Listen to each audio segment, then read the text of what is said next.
Hello everyone, আসসালামু আলাইকুম। আজ আমরা ক্যামব্রিজ 19 এর রিডিং টেস্ট ফর প্যাসেজ 1 এর 1 থেকে 6 true false not given solve করার ট্রাই করব। তো বরাবরের মতো আমরা ট্রু ফলস নট গিভেনের ফার্স্ট কোয়েশ্চেন পড়ে ফেলি। 40 years ago, 40 বছর আগে, there were fewer butterflies, মানে কিছু সংখ্যক বাটারফ্লাই ছিল in Britain than at present, বর্তমানের তুলনায়। তার মানে এখানে আমরা কিওয়ার্ডগুলো হচ্ছে 40 years ago, fewer butterflies in Britain at present। তো এখন আমরা প্যাসেজ চলে আসলাম। তো প্যাসেজটা কি সম্পর্কে অ্যাকচুয়ালি বলা হয়েছে? The impact of climate change, মানে ক্লাইমেট চেঞ্জের ইম্প্যাক্ট নিয়ে অন বাটারফ্লাইসের উপর ইন ব্রিটেনে। তার মানে ব্রিটেনে বাটারফ্লাইয়ের উপরে একটা ক্লাইমেট চেঞ্জের ইম্প্যাক্ট তুলে ধরা হয়েছে এখানে। So, according to the conservationists, populations of around 2/3 of butterfly species have declined in Britain over the past 40 years. অর্থাৎ গত 40 বছরেরও বেশি সময় ধরে have declined মানে কমে গিয়েছে of butterfly species, অর্থাৎ বাটারফ্লাই এর কথা বলা হয়েছে। মানে আমরা এখানে কিওয়ার্ড পেয়ে গেলাম butterfly over the past 40 years and Britain। অর্থাৎ আমরা প্যাসেজেও দেখতে পাচ্ছি যে এখানে এই কিওয়ার্ডগুলো আছে, অর্থাৎ এখানেই আনসারটা পাওয়ার সম্ভাবনা বেশি। So according to the conservationist, অর্থাৎ কনজারভেশনে যারা কাজ করে তাদের মতে population of around 2/3 of butterfly, মানে বাটারফ্লাইয়ের 3/2 কমে গিয়েছে, হ্যাভ ডিক্লাইন্ড ব্রিটেনে, মানে 40 বছরের বেশি সময় ধরে। অর্থাৎ গত 40 ইয়ার্সে কমে গিয়েছে, আগে বেশি ছিল এখন কমে গিয়েছে। আর কোয়েশ্চেনে বলা হয়েছে যে আগে কম ছিল বর্তমানের থেকে, প্রেজেন্টের থেকে, then present there were fewer butterflies, অর্থাৎ আগে কম ছিল বর্তমানের থেকে। অর্থাৎ প্যাসেজে বলা হয়েছে যে আগে বেশি ছিল বর্তমানে কম, এবং কোয়েশ্চেনে বলা হয়েছে যে বর্তমানে বেশি আগে কম ছিল। তার মানে দুইটার অপোজিট মিনিং প্রোভাইড করছে। So answer is false. Then move to second question. Caterpillars are eaten by a number of different predators. Caterpillars means হচ্ছে যে মানে বাটারফ্লাইয়ের ছোট বাচ্চা অবস্থা, সেই অবস্থাকে বোঝানো হয়েছে। আর ইটেন বাই মানে তারা খাদ্য হয় কাদের? Number of different predators means হিংস্র যারা প্রাণী তাদের দ্বারা, অর্থাৎ হিংস্র প্রাণীগুলো কি করে? প্রিডেটর্সরা ক্যাটারপিলার্সকে খেয়ে ফেলে। সেন্টেন্সটিকে যদি আমরা প্যাসিভ ভয়েস থেকে অ্যাক্টিভ ভয়েসে কনভার্ট করি, দেন এটা হবে যে এ নাম্বার অফ ডিফারেন্ট প্রিডেটর্স ইট ক্যাটারপিলার্স, অর্থাৎ এ নাম্বার অফ প্রেডিটর্সরা কি করে খায় ক্যাটারপিলার্সদেরকে।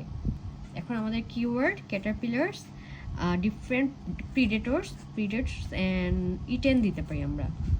প্যাসেজে যেহেতু ফার্স্ট কোয়েশ্চেনের অ্যান্সারটা এখানে ছিল, তার মানে সেকেন্ডটা তারপরে থেকে স্টার্ট হবে। If this trend continues, it might have unpredictable knock-on effects for other species in the ecosystem.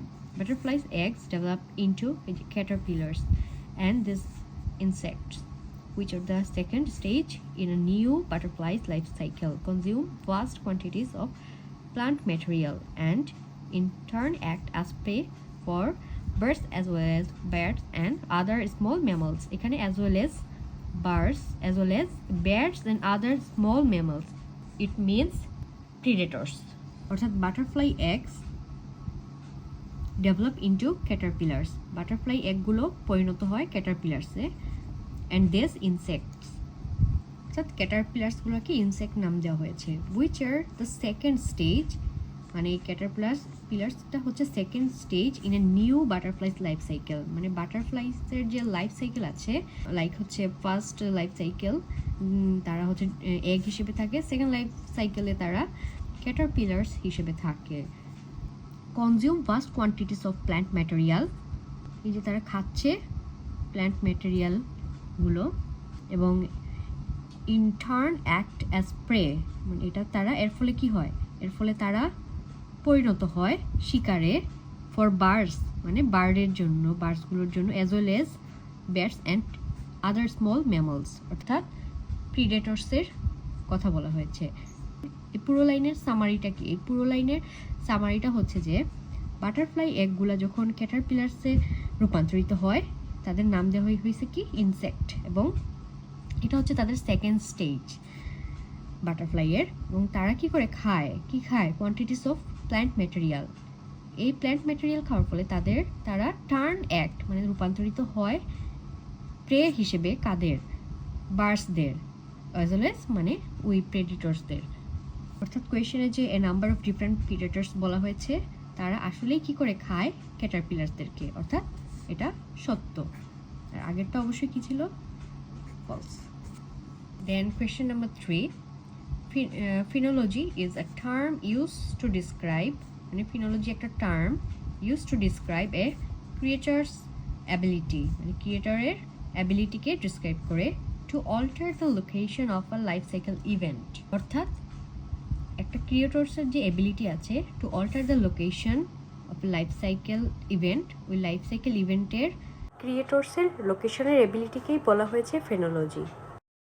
এখানে আমাদের কিওয়ার্ড হচ্ছে phenology, then creature's ability to the alter of the location, right? এটা হচ্ছে আমাদের কিওয়ার্ড। আসলেই কি ফেনোলজি এটা কিনা এটা আমরা এখন প্রমাণ করব। প্যাসেজে আমরা ফেনোলজি ওয়ার্ডটা সার্চ করি।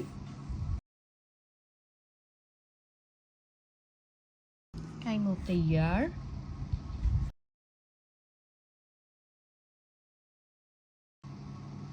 এই যে একটা ফিনোলজি পেলাম, এই যে একটা ফিনোলজি পেলাম। তাহলে এখন আমরা যেটা করব, আমরা এই লাইনটাকে অ্যানালাইজ করব।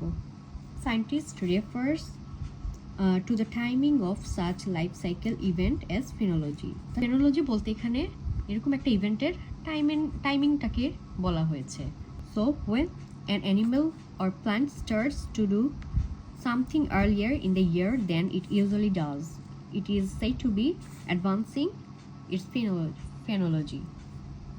Phenology হচ্ছে একটা অ্যানিমেল বা প্লান্টের একটা টাইমিংকে বলা হয়েছে। লাইক একটা অ্যানিমেল বা প্ল্যান্ট হচ্ছে বছরের যে কোনো একটা নির্দিষ্ট মাসে মানে কাজ শুরু করে, কিন্তু সে কি করেছে? এটা স্টার্ট করে দিয়েছে something earlier in the year, মানে বছরের শুরুর দিকে। এই যে টাইমিংটাকেই বলা হয়েছে এখানে ফেনোলজি। কোয়েশ্চেনে বলা হয়েছে phenology is a term use to describe a creature's ability to alter the location. এখানে লোকেশনকে বলা হয়েছে না টাইমিংকে বলা হয়েছে? অবশ্যই টাইমিংকে বলা হয়েছে of A life cycle event. অর্থাৎ এখানে তাদের কি অল্টার দ্য টাইমিংকে বলা হয়েছে, লোকেশনকে না। কাজেই এখানে আনসারটা অবশ্যই ট্রু হবে না, কি হবে? ফলস হবে, কারণ এটার সাথে লোকেশন এবং টাইমিং দুটা ডিফারেন্স জিনিস। Then go to question 4, some species of butterfly, মানে বাটারফ্লাইয়ের কিছু জাত have a reduce life span, যাদের আছে রিডিউস লাইফ স্প্যান মানে স্বল্প লাইফ স্প্যান আছে, due to spring temperature increase. কখন? যখন স্প্রিং টেম্পারেচার বাড়তে থাকে। সো এখানে আমাদের কিওয়ার্ড হচ্ছে butterfly, reduce life span, spring temperature increase. অর্থাৎ কি বলা হয়েছে? যখন স্প্রিং টেম্পারেচার বৃদ্ধি পেতে থাকে তখন বাটারফ্লাইয়ের একটা জাত কি করে? তাদের লাইফ স্প্যান কমতে থাকে। আমরা যদি প্যাসেজে মুভ করি, this advances have observed widely butterflies, indeed most species are advancing their phenology to some extent. Britain spring, এই যে এখানে স্প্রিং টেম্পারেচারের কথা বলেছে, ইনক্রিজের কথা বলা হয়েছে। অর্থাৎ আমরা এই লাইনের মধ্যেই এখানের মধ্যে আমরা অ্যান্সারটা পেয়ে যাব। These advances have been observed already in a wide range of butterflies. Indeed, most species are advancing their phenology. অনেক বাটারফ্লাইয়ের মধ্যে এই অ্যাডভান্সেসটা অবজার্ভ করা হয়েছে। ইনডিড, প্রকৃতপক্ষে, মোস্ট স্পেসিস, বেশিরভাগ species, R advancing their ফেনোলজি to some extent, কিছু কিছু ক্ষেত্রে তারা খুব বেশি advance. In Britain, as the average spring temperature has increase, অর্থাৎ ব্রিটেনে যখন অ্যাভারেজ স্প্রিং টেম্পারেচারটা বৃদ্ধি পেয়েছে, roughly 0.5 degree Celsius, মানে 0.5 degree Celsius or the past 20 years. Species have advanced by between 3 days and a week on average. ফলে বাটারফ্লাইসের যে স্পেসিসগুলো তারা অ্যাডভান্স হয়েছে between 3 days and a week on average এর মধ্যে, to keep in line with cooler temperatures, অর্থাৎ যে cooler টেম্পারেচারের সাথে খাপ খাইয়ে নেওয়ার জন্য। কোয়েশ্চেনে তাদের লাইফ স্পেন নিয়ে কোনো কিছু কিন্তু আমরা পাইনি, কিন্তু স্প্রিং টেম্পারেচার ইনক্রিজ এগুলো আমরা পেয়েছি, অর্থাৎ এখানে লাইফ স্পেন নিয়ে কোনো ইনফরমেশন প্যাসেজে পাওয়া যায়নি, তার মানে এটাকে আমরা দিতে পারি নট গিভেন।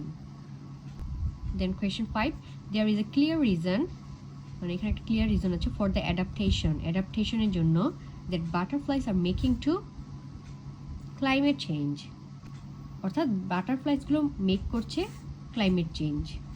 কিওয়ার্ডগুলো হচ্ছে clear reason, adaptation, making, climate change.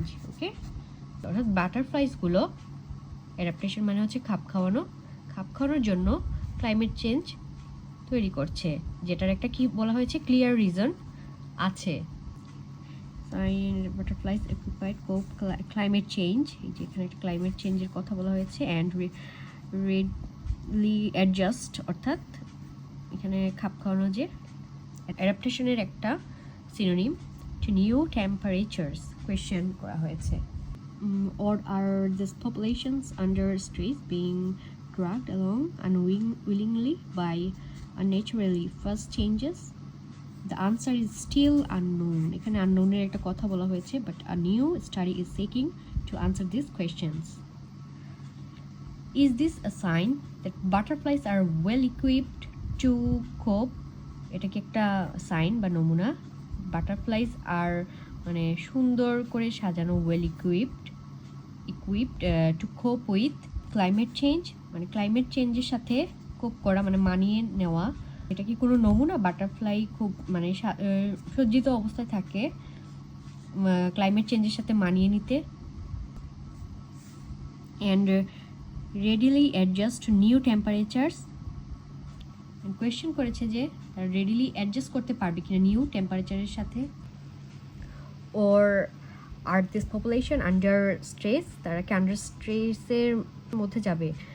Being dragged along unwillingly by unnaturally fast changes, যাদেরকে ড্র্যাগ করে আনা হচ্ছে unwillingly by unnaturally fast changes. So এখানে আমরা দুইটা কোয়েশ্চেন পাচ্ছি, একটা হচ্ছে যে আনউইলিংলি ফাস্ট চেঞ্জেস হচ্ছে কিনা, আরেকটা হচ্ছে অ্যাডজাস্ট টু নিউ টেম্পারেচার, মানে নিউ টেম্পারেচারের সাথে অ্যাডজাস্ট হচ্ছে কিনা। বলা হয়েছে যে the answer is still unknown, অর্থাৎ এই দুটি কোয়েশ্চেনের আনসার স্টিল আননোন। এবং কোয়েশ্চেনে বলা হয়েছিল যে there is a clear reason for the adaptation that butterflies are making to climate change. Okay, তার মানে এটা অপোজিট দুইটা, ক্লিয়ার রিজন এবং এখানে unknown. So answer is false.